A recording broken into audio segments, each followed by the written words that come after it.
Anong ginagawa mo ngayon? Kumain ako ang tagalyan na yun.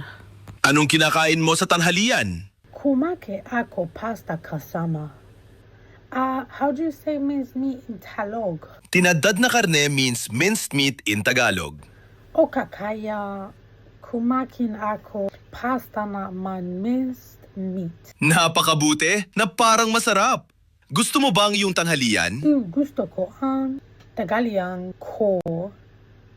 Ito ay napakasimple at hindi tumagay mahabang paghahanda. Napakahusay. Mas natural na sabihin at hindi nagtatagal ang paghahanda nito. Okay, kaya ito ay napaka-simple at hindi ito makatal upang mahanda ito. Napakahusay. Mas mabuti na yon.